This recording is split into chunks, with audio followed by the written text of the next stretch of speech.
News and Views by John B. Hughes, presented by the makers of Aspartame. This is another in the series of coast-to-coast broadcasts by this well-known commentator. The instant a headache strikes, the way to get extra fast relief is take Aspartame, Aspirin Plus, for Aspartame contains double ingredients. Not only aspirin, but a plus ingredient, an extra fast-acting pain-relieving ingredient that many doctors recommend. And that's why we say Aspartame is Aspirin Plus. And that's why the extra fast headache relief it brings is wonderful to experience. So, for your own sake, try it. A full box of 12 tablets costs only 10 cents at all stores. Ask for Aspertane, Aspartame. Now, John B. Hughes. How do you do? The war news from Europe today doesn't give us any too much to go on in trying to evaluate the possible results. Germany says everything is proceeding on schedule in her campaign against Russia. And with this official comment, there are many sideline accounts of advances to as great a distance as 125 miles inside the Russian frontier. Certainly one thing becomes clear. The German panzer divisions can move their machines fast and far across the flat, hard plains. And by this swift action, there seems a chance of grabbing quickly that valuable part of Russia. That is, the immediately valuable part that can provide food and oil for Hitler's Europe. And then stand in occupation while a disorganized Russian army tries to put itself together again. Meanwhile, there is the inevitable possibility of a Russian political collapse. Russia's ability to take it is an even greater mystery than the quality of her huge army. I'm referring, of course, to Russia as a governmental unit. Certainly, the kulaks can take it, or have been taking it for generations. The very symbol of peasantry, they've taken the iron heel of the Tsarist rule, they've taken the hot lead of revolutionary anarchy, and they've taken the cold steel of political regimentation. They probably can take it in stride, this slight change that would be brought by conquest and slavery to foreign overlords. But can the political structure of Russia stand up under the first fury of onslaught which the Nazi invasion will impose? If not, if the proletarian conception of self-rule crumbles into the chaos of anarchy, the Russian chance to resist the Nazi aggression will be shattered too. Anyone who saw Russia in the few years following that bloody October of 1917 knows how horrible and uncontrollable a thing that chaos can be. How futile it would be against the efficiently organized force which the Nazis have displayed in their machine of destruction. Of course, there are those who say that Russia's remade army now has discipline, and that there is unity of the nation in industry and communications for the support of that army. But these are the problems which remain to be proved. Today, Adolf Hitler has moved into the field to take personal command of his eastern drive. The drive to the east, which has been the dream of the German leadership since long before Hitler. Slovakian troops have gone into action against the Soviets. Finland still is not participating. The small Baltic states are in chaos as they throw off their Russian rule. From Germany's western front comes the continual onslaught of the British Royal Air Force, taking every advantage of this opportunity, this distraction to the east, to blast the Channel invasion bases and the German war production in Western Europe. In the Middle East, the British and Allies are following up their occupation of Damascus, Syria, with a drive down the road to the coast, to the city of Beirut. In the Far East, Japan remains in a state of suspended animation. The cabinet meeting today resulted in no official statement or comment on the turn of events which leaves Japan for the time being disconnected from her Axis parents. The cabinet attitude was described by unofficial spokesmen as one of clear self-interest. The attitude was expressed in this way. Despite the war in Europe, and regardless of whether it spreads into the Orient, Japan will exert every effort, including military, to protect itself and the new order of Greater East Asia. Well, Japan's position is necessarily one of delay right now, although she will rush preparations for her next projected move. If Germany should be stopped by Russia, that is, held into a longer conflict than the Nazis have planned and have told the Japanese about, then Japan would find her Axis connection even more useless than it has been before. Then the Japanese military leadership would be compelled to take new military action to prevent their own overthrow by the people of Japan who are not at all pleased with the Axis connection. If Russia goes down, Japan gains economic benefits and political prestige for her New Order program and will be able to move ahead in its establishment. Foreign Minister Matsuoka told Japanese newsmen today that the clash between Germany and Russia is no surprise. When interviewed at his home, Mr. Matsuoka had no further comment on that. When asked about Japanese policy, Matsuoka pointed to a scroll on the wall. The scroll said, "Fallen leaves gather in the east when the wind blows from the west." It's not likely that Matsuoka was suggesting Japan as the fallen leaf, but rather that China and the Mongolian and Siberian states of the Soviet Union are the fallen leaves which Japan may be able to gather and press in her album of the Greater Asia New Order. One item of military news not yet permitted the Trans-Pacific news cables concerns Japan's first actual war use of parachute troops. The Navy announced that a Chinese air base at Tianshui had been taken by airborne troops carried by naval planes dropped by parachute at the Chinese base.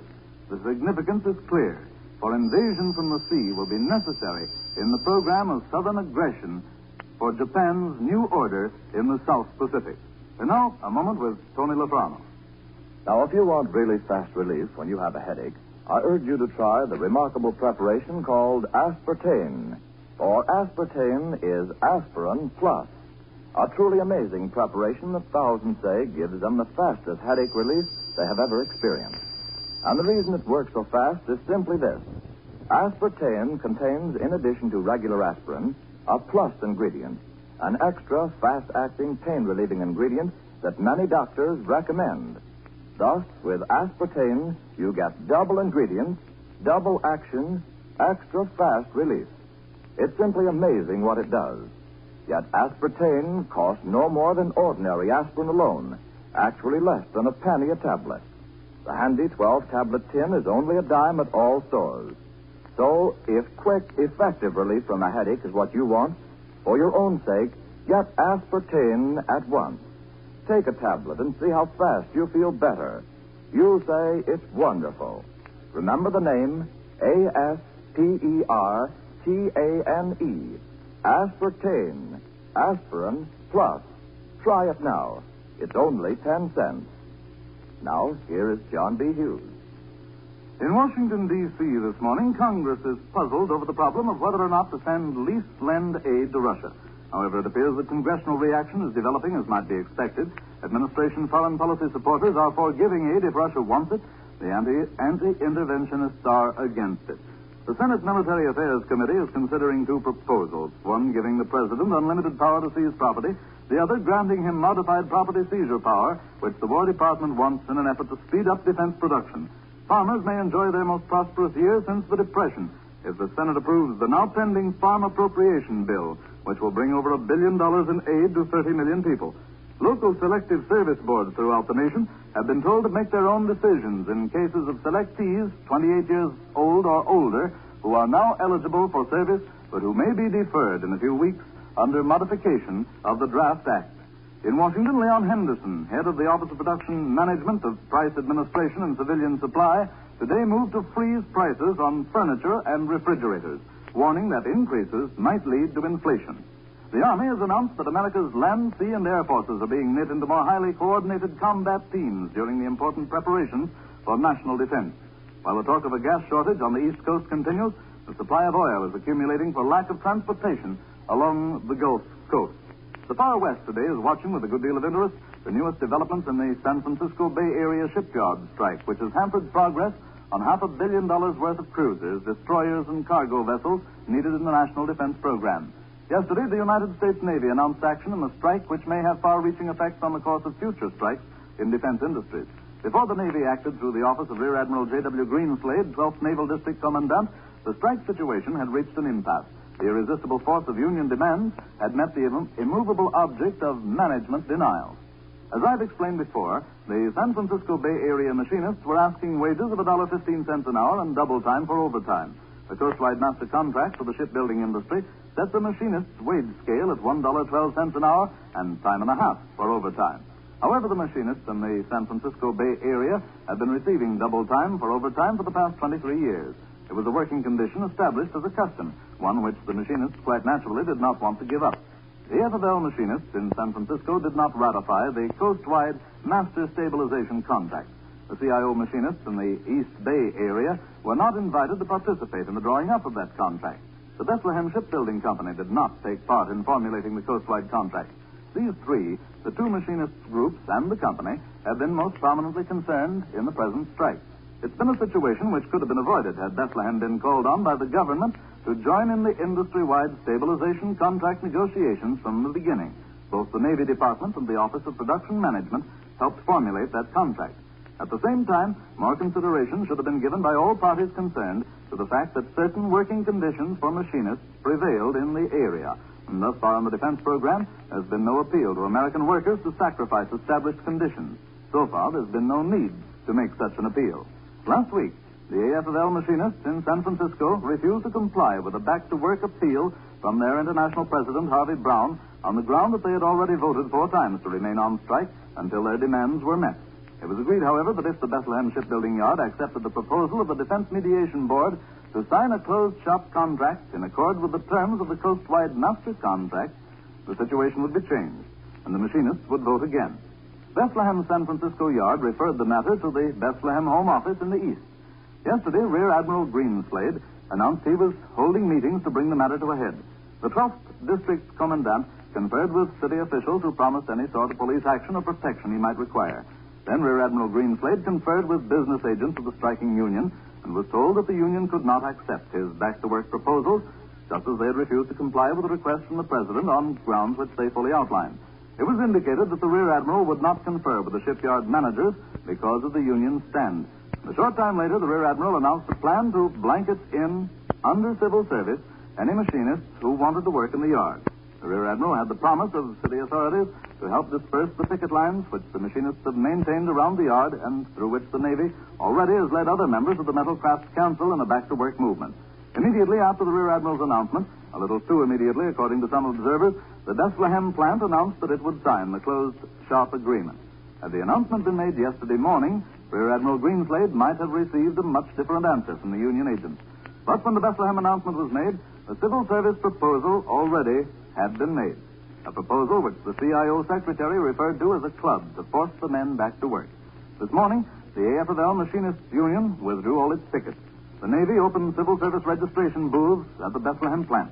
The obstacle of Bethlehem's refusal to sign the closed-shop contract is removed. But the machinists signing up for civil service will work on a wage scale ranging from $1 to $1.12 an hour, time and a half for overtime, double time on holidays. And that's all for now. Here again is Tony Lofrano. Remember, if you have a headache or the pains of neuritis or neuralgia and want extra fast relief, the preparation to take is aspartame, aspirin plus, the remarkable development of science that is amazing thousands who try it. You see, aspartame contains double ingredients, regular aspirin plus an extra fast-acting pain-relieving agent that many doctors recommend.